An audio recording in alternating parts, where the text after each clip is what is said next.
جب میں لڑکیوں کے پاس موبائل فون دیکھتی تو حسرت کرتی کہ کاش میرے پاس بھی فون ہو۔ اس مقصد کے لیے میں نے اپنی جیب خرچ سے رقم بھی جمع کی، مگر میں نہ لے سکی کہ امی ابو کی اجازت نہیں تھی۔ 1 سال بعد جب میں نے 8ویں جماعت اعزازی نمبروں سے پاس کر لی تو والد صاحب نے پوچھا، بولو نازیہ، تمہیں کیا تحفہ چاہیے؟ میں نے فوراً کہا، ابو جان مجھ کو موبائل فون لے دیجیے۔ وہ یک بار سوچ میں پڑ گئے، لیکن پھر میرے شوق کو دیکھتے ہوئے انہوں نے میری خواہش پوری کر دی اور مجھ کو موبائل لے کر دے دیا تاکہ میں اپنی سہیلیوں سے بات کر سکوں۔ میں بہت خوش تھی چونکہ یہ چیز میری من پسند تھی۔ اس تحفے کو پا کر گویا میں ہواؤں میں اڑ رہی تھی۔ انہی دنوں اسکول میں گرمیوں کی چھٹیاں ہو گئیں۔ تبھی ہم سب نے پھپھی کے گھر جانے کا پروگرام بنایا۔ ہم پہلی بار جا رہے تھے کیونکہ اس سے پہلے ہمارا کوئی خاص آنا جانا نہیں تھا۔ امی ابو اور چھوٹی بہن کے ساتھ میں کراچی پہنچی۔ وہاں سارے عزیز بہت خوش ہو کر ملے۔ انہی میں عامر بھی تھا جو میرا سب سے خوبصورت اور خوش شکل کزن تھا۔ ہم وہاں 2 ماہ رہے۔ اسی اثنا میں میری اور عامر کی اچھی خاصی ذہنی ہم آہنگی ہو گئی۔ ہم گھنٹوں باتیں کرتے اور وہ روز ہم لوگوں کو اپنی گاڑی میں سیر کرانے لے جاتا۔ کلفٹن اور کئی پارکوں میں گئے۔ اس کے ساتھ گزرا ہوا وقت کس قدر حسین تھا، ان لمحات کو میں بھلا نہیں سکتی۔ جب ہم کراچی سے رخصت ہو رہے تھے وہ بہت اداس تھا، جیسے اسے ہم سے بچھڑنے کا بہت غم ہو۔ جب گاڑی چلنے لگی تو وہ کہنے لگا، آکاشا مجھ کو اپنا فون نمبر دے دو اور میرا نمبر لے لو تاکہ ہم ایک دوسرے سے بات کر سکیں۔ میں نے کہا ٹھیک ہے، تبھی اس کو نمبر دے دیا۔ مجھے کیا پتا تھا کہ وہ میرا نمبر کیوں مانگ رہا ہے۔ جب واپس اپنے شہر آ گئی تو یوں لگا جیسے دل خالی ہے، جیسے اپنی کوئی بہت قیمتی چیز کراچی بھول آئی ہوں۔ یہ دراصل عامر کے ساتھ گزرے ہوئے دنوں کی یاد تھی جو مجھ کو چین نہیں لینے دے رہی تھی۔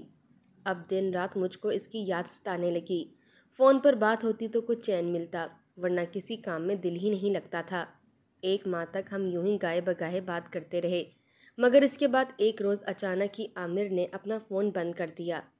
میں بہت پریشان تھی، ہر وقت فکر مند اور اداس رہتی کہ خدا جانے کیوں عامر نے فون بند کیا ہے، جبکہ ایک دن بات نہ ہوتی تو وہ شکوے کرنے لگتا تھا۔ خدا خیر کرے۔ میں دل ہی دل میں دعا کرتی رہی۔ 1 ہفتہ گزر گیا کہ میں نیم مردہ سی ہو گئی، مگر شکر کہ پھر اس کا SMS آ گیا، نازیہ کیسی ہو؟ میں نے جواب دیا، تمہارے بغیر میں کیسی ہو سکتی ہوں؟ اس نے کہا، کیا مطلب؟ چھوڑو، تم سناؤ، تم کیسے ہو؟ میں نے ٹالتے ہوئے کہا، اتنے دن سے فون کیوں بند کیا ہوا تھا؟ میرا موبائل خراب ہو گیا تھا، اس نے بتایا۔ پھر اچانک ہی ایک انوکھی بات کہہ دی، کیا تم مجھ سے شادی کرو گی؟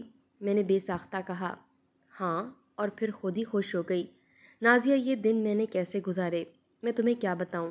میں بھی تمہارے بغیر نہیں رہ سکتی عامر۔ بے اختیار میرے منہ سے نکل گیا، لیکن عامر پھپھی تمہاری شادی کہیں اور نہ کر دیں۔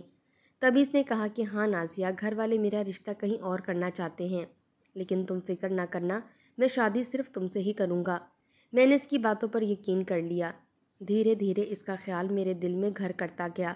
پھر میرا یہ حال ہوا کہ جس روز اس سے بات نہ ہوتی، خوب روتی، نہ کچھ کھاتی اور نہ کچھ پیتی۔ میں اس کے لیے جان تک دینے کا سوچنے لگی۔ اکثر اس سے بس ایک ہی سوال کرتی، عامر ہماری شادی کب ہوگی؟ کیا تم نے پھوپھی سے میرے بارے میں کچھ کہا؟ وہ کہتا، کہہ دوں گا، پہلے تم تعلیم تو مکمل کر لو اور میں بھی تعلیم مکمل کر کے جاب پر لگ جاؤں۔ غرض اس طرح کی باتوں میں 1 سال گزر گیا۔ اس بار اسکول میں 10 دنوں کی چھٹیاں ہو گئیں تو میں نے فوراً پھپھی کے گھر جانے کا پروگرام بنا لیا اور امی سے ضد کر کے وہاں جا کر ہی دم لیا۔ وہاں پہنچ کر مجھے ایک بہت ہی بڑی خبر سننے کو ملی کہ عامر کی شادی اچانک ہی اپنی خالہ زاد سے ہو گئی ہے۔ امی نے پوچھا ہمیں کیوں نہیں بلایا، تو پھپھی وضاحتیں دینے لگیں کہ بس لڑکی والوں کی وجہ سے جلدی شادی کرنی پڑی اور ہم کسی کو نہ بلا سکیں، لیکن کچھ دنوں بعد دھوم دھام سے ولیمہ کریں گے اور سب کو بلائیں گے۔ یہ خبر سن کر میں بے حال ہو گئی۔ امی نے پوچھا دولہا دلہن کدھر ہیں؟ پھپھی نے بتایا کہ وہ ہنی مون منانے مری گئے ہیں۔ یہ سن کر میں کمرے میں چلی گئی اور دروازہ بند کر کے خوب روئی۔ اگلے روز عامر اور صوبیہ آ گئے۔ میں نے موقع پا کر اسے پوچھا، یہ تم نے میرے ساتھ کیا کیا؟ کہنے لگا، میں بے قصور ہوں نازیہ، کیونکہ 2 سال پہلے امی نے صوبیہ کو پسند کر لیا تھا۔ جب میں نے تمہارے لیے ان سے بات کی تو وہ بہت ناراض ہوئیں، تبھی امی کی خوشی کی خاطر مجھے ان کا حکم بجا لانا پڑا۔ کیا کرتا، ماں کو ناراض کیسے کرتا؟ یہ عامر کی طویلیں تھیں۔ رات کو تھوڑی دیر کے لیے وہ باہر چلا گیا تو میں صوبیہ کے پاس جا بیٹھی۔ اور اسے پوچھا کہ کیا آپ دونوں کی پسند کی شادی ہے۔ تبھی اس نے ناخود سے کہا کہ ہم 5 سالوں سے ایک دوسرے کو پسند کرتے ہیں اور ہماری منگنی کو بھی 3 برس ہو چکے ہیں۔ جہاں تک تمہارا معاملہ ہے تو مجھے علم تھا کہ عامر تم سے فون پر بات کرتا ہے۔ اس بات پر میرا اور عامر کا جھگڑا بھی ہوا تھا۔ اس نے مجھ سے کہا کہ میں موبائل پر چاہے لاکھ لڑکیوں سے بات کروں لیکن شادی تم سے ہی کروں گا۔ بھلا فون پر باتیں کرنے والی لڑکیوں کا کیا بھروسہ؟ جب مجھ سے چیٹ کر سکتی ہیں تو دوسرے لڑکوں سے بھی کر سکتی ہیں، اور دوسرے لڑکوں سے بھی تعلق رکھنے میں کیا شرم کرتی ہوں گی؟ اس لیے تم سوچنا بھی مت کہ میں ایسی ویسی لڑکی سے شادی کروں گا، صوبیہ نے حقارت سے کہا۔ تب مجھ کو ایسا لگا کہ وہ مجھ کو اپنے پاؤں کی جوتی سمجھتی ہے۔ دل اور بھی خون کے آنسو رونے لگا۔ اس سے بات کر کے ناحق خود کو مزید اس کی نظروں میں گرایا۔ وہ تو اس کی دلہن تھی اور میں ایک سوالیہ نشان تھی۔ اس کی باتوں پر میں شرم سے گر گئی تھی۔ یقین نہ آتا تھا کہ عامر کزن ہوتے ہوئے بھی کیوں مجھے دھوکہ دے گیا۔ جب دل ٹکڑے ٹکڑے ہو چکا اور زندگی فضول شے نظر آنے لگی، تب ابو کی بات یاد آئی کہ بیٹی کوئی اور تحفہ لے لو، لڑکیوں کے لیے یہ تحفہ اچھا نہیں ہوتا کیونکہ ابھی تم کم عمر ہو۔ سوچتی تھی کہ اگر میرے پاس موبائل نہ ہوتا تو میں نہ اس تباہی میں پڑتی۔ بے شک یہ کام کی چیز صحیح، لیکن اس کا غلط استعمال زندگی برباد کر سکتا ہے، خصوصاً لڑکیوں کے لیے۔ خیر اس بار ہم 6 دن وہاں ٹھہرے تھے، مگر یہ 6 دن میرے لیے 6 صدیوں کے برابر ہو گئے۔ اپنے محبوب کو اپنی آنکھوں کے سامنے اس کی دلہن کے ساتھ ہنستے بولتے دیکھنا کسی طرح بھی میرے لیے قیامت سے کم نہ تھا۔ سوچتی تھی ناحق کراچی کا سفر کیا، پھپھی کے گھر سے کیا ملا، دامن میں انگارے ہی بھر کر لائی۔ اپنے شہر واپس آ تو گئی مگر کسی پل چین نہیں آ رہا تھا۔ بار بار موبائل اٹھاتی تھی اور بغیر نمبر ملائے رکھ دیتی تھی۔ انگلیوں کو عامر کا نمبر ملانے کی عادت جو پڑ گئی تھی، مگر اس بے وفا نے تو ایک بار بھی پلٹ کر فون نہ کیا کہ تم کیسی ہو اور کس حال میں ہو۔ جو کسی سے پیار نہیں کرتے وہ اس کا خیال بھی نہیں کرتے۔ وہ صوبیہ کے ساتھ ہی اپنی نئی زندگی کی خوشیوں میں مگن تھا کیونکہ وہ اس کی بیوی اور اس کی پسند بھی تھی۔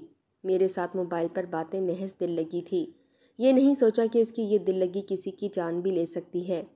جس شخص سے دھوکے کی توقع نہ تھی اس نے دھوکہ دیا۔ اب تو دوستی کے لفظ سے بھی مجھ کو خوف آنے لگا تھا۔ جب دل کی ایسی کیفیت ہو تو انسان کو اس وقت سب سے زیادہ دوست کی ہی ضرورت ہوتی ہے، اور میں نے تو دوستی سے ہی احتیاط برتی۔ پھر بھی ایک لڑکی سے دوستی ہو گئی جس کا نام بانو تھا، اور وہ ہمارے برابر والے مکان میں آ کر سکونت پذیر ہوئی تھی جو عرصے سے خالی پڑا تھا۔ پہلے یہ لوگ گاؤں میں رہا کرتے تھے مگر پنڈی آنا جانا رہتا تھا۔ بانو کے 3 بھائی تھے اور وہ ان کی اکلوتی بہن تھی۔ شروع میں وہ کم آتی جاتی، جب مجھ کو بہت دل گرفتہ پایا تو زیادہ آنے جانے لگی۔ کچھ لوگوں کو خدا کی طرف سے کسی کی غم گزاری کرنے کا ملکہ حاصل ہوتا ہے۔ بانو بھی انہی لوگوں میں سے تھی۔ اس نے نہایت توجہ اور طریقے سے میرے دل کو اپنی گرفت میں لے لیا اور میں نے اس کو اپنا غمگسار ہی نہیں رازدار بھی بنا لیا۔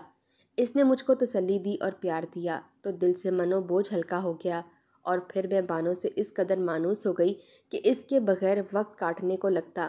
جب وہ آتی اور میں بے وفا عامر کی باتیں کرتی، یادیں دہرا لیتی تو مجھ کو سکون مل جاتا۔ مجھے صرف اپنا دکھ ہی سب سے گہرا لگتا تھا۔ کسی اور کو بھی کوئی دکھ ہوگا یہ جاننے کی تو کوشش نہ کی، لیکن جب بانو سے خوب قربت ہو گئی تو ایک روز اسے رنجیدہ پا کر میں نے توجہ کی اور پوچھا، بانو تم بھی چپ رہتی ہو، بتاؤ تو صحیح تمہیں کیا دکھ ہے؟ پہلے تو اس نے ٹالنا چاہا مگر میرے اصرار پر بتایا۔ جن دنوں میں اسکول میں پڑھتی تھی اکرام بھی ساتھ پڑھتا تھا۔ وہ ہمارے پڑوسی چچا انعام کا بیٹا تھا اور ہم بچپن میں اکٹھے کھیل کر بڑے ہوئے تھے۔ چونکہ ہم دونوں کا بچپن تھا اس لیے زندگی کی اونچ نیچ کے بارے میں اتنا نہیں جانتی تھی۔ یوں کہو کہ بس ہماری دوستی معصوم سی تھی۔ میں نے میٹرک پاس کیا تو خالہ انگلینڈ سے آ گئیں اور انہوں نے اپنے بیٹے عاصم کے لیے میرا رشتہ مانگ لیا۔ امی ابو نے فوراً ہاں کر دی۔ میں عاصم سے شادی نہیں کرنا چاہتی تھی، لیکن امی کی شدید خواہش تھی کہ میں خالہ کی بیٹی بنوں اور انگلینڈ جاؤں، لہٰذا ان کے آگے میری ایک نہ چلی۔ یوں میری شادی عاصم سے ہو گئی۔ میری شادی سے اکرام کو دھچکا لگا، لیکن کیا کرتا، وہ بس دیکھتا رہ گیا۔ انگلینڈ جا کر میں اور زیادہ پریشان ہو گئی۔ نیا ماحول، نیا ملک تھا، پھر عاصم بھی مجھ سے راضی نہ تھا۔ یہاں اس کی کئی گرل فرینڈز تھیں، وہ سارا وقت ان کے ساتھ گزارتا اور میں مشرقی ماحول کی باپردہ سب کچھ کھلی آنکھوں سے دیکھ کر بھی چپ رہتی تھی۔ ان حالات میں کیا کوئی لڑکی خوش رہ سکتی ہے؟ مجھے عاصم کے ساتھ زندگی گزارنے پر کوئی خوشی نہ ملی۔ میں بے حد ناخوش رہنے لگی۔ یوں ایک دن جب دل بہت افسردہ اور گھٹا ہوا محسوس ہوا تو میں نے اکرام کو فون کر دیا، کیونکہ اس نے مجھے شادی میں موبائل تحفے میں بھیجا تھا، جس کا مطلب تھا کہ مجھ کو فون کرنا۔ اب جب میں تنہا ہوتی اکرام سے فون پر باتیں کر لیتی، جس سے دل ہلکا ہو جاتا۔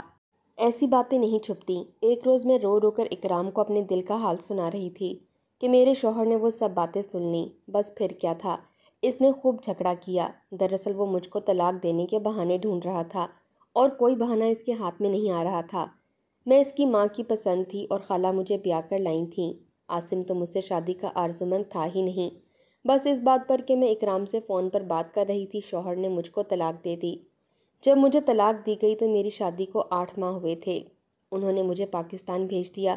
جب طلاق کی وجہ بتائی تو میرے والدین بھی چپ ہو گئے۔ وہ کیا کرتے؟ طلاق کی وجہ سے ہر کوئی افسردہ تھا اور کوئی خوش تھا تو وہ تھا اکرام۔ تاہم میرے گھر والے اب اکرام کو سخت ناپسند کرنے لگے کہ جس کی وجہ سے مجھے طلاق ہوئی تھی۔ اکرام میں ایک بہت بڑی خرابی تھی کہ اس کو میری عزت کی کوئی پرواہ نہ تھی۔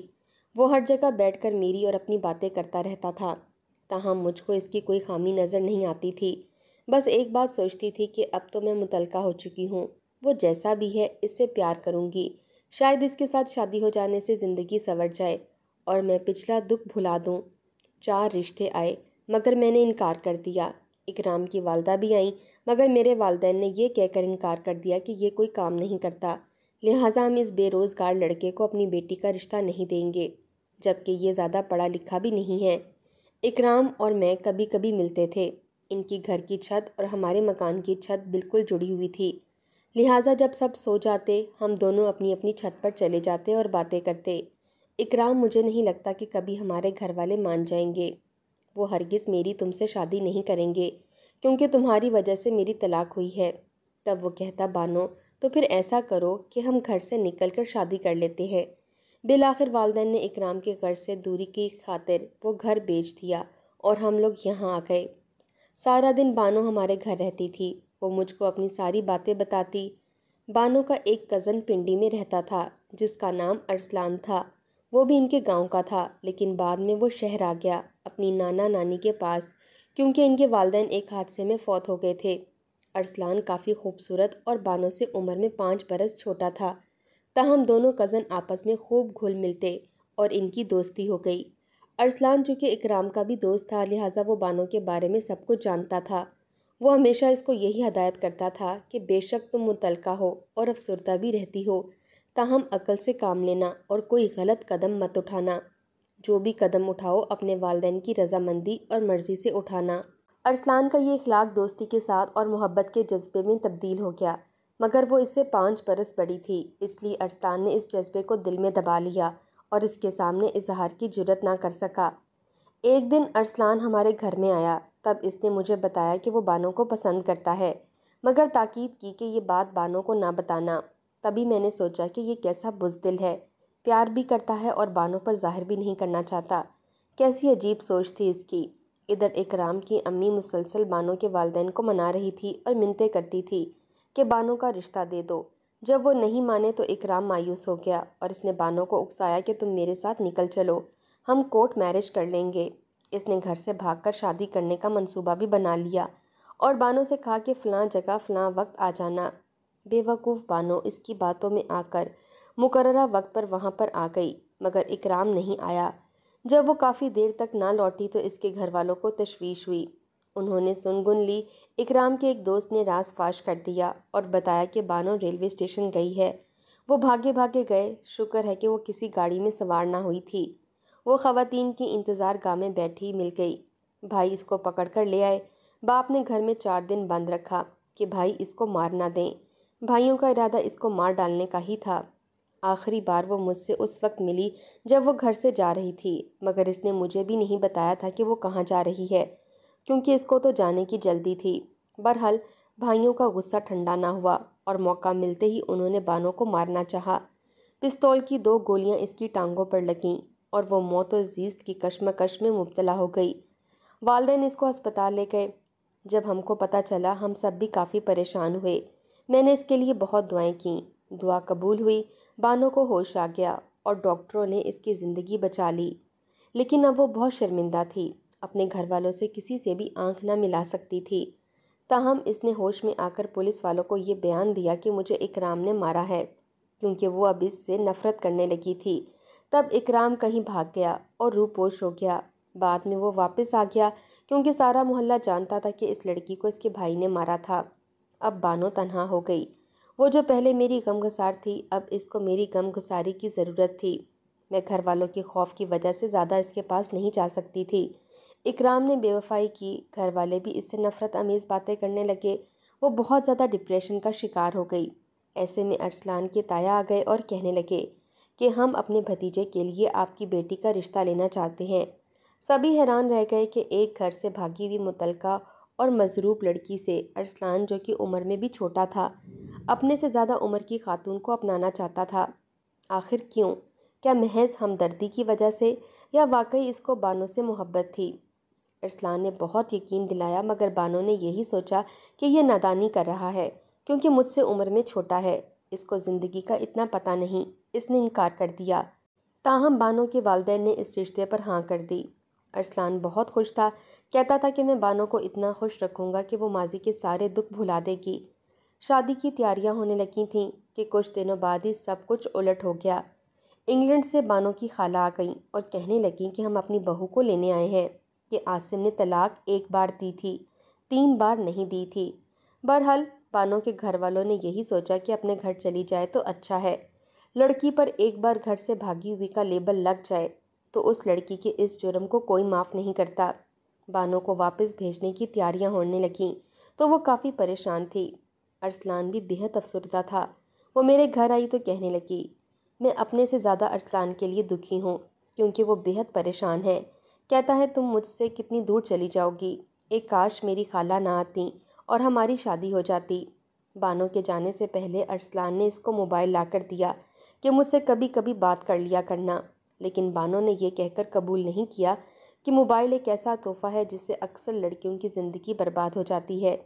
بس اگر کسی لڑکی سے سچا پیار ہے تو اس کی عزت بھی زیادہ عزیز ہونی چاہیے کہ وہ آپ کی وجہ سے معاشرے میں بدنام نہ ہو۔ بانو چلی گئی اور میں آج بھی سوچتی ہوں کہ اس کا غم مجھ سے بڑا تھا، لیکن وہ مجھ سے زیادہ حوصلے والی تھی۔ دعا کرتی ہوں کہ میری دوست بانو جہاں بھی ہو خوش ہو۔ میری اپنی تمام بہن بھائیوں سے التجا ہے کہ جو غلطی ہم نے کی وہ آپ مت کریں۔ ماں باپ کو اپنی اولاد سے بہت امیدیں ہوتی ہیں، انہیں سب کے سامنے شرمندہ مت کریں، اور موبائل پر دل لگی اور ٹائم پاس جیسے کاموں سے دور رہیں۔ آپ اس بارے میں اپنی کیا رائے رکھتے ہیں؟ اپنی قیمتی رائے کمنٹ باکس میں ضرور دیجیے گا۔ شکریہ۔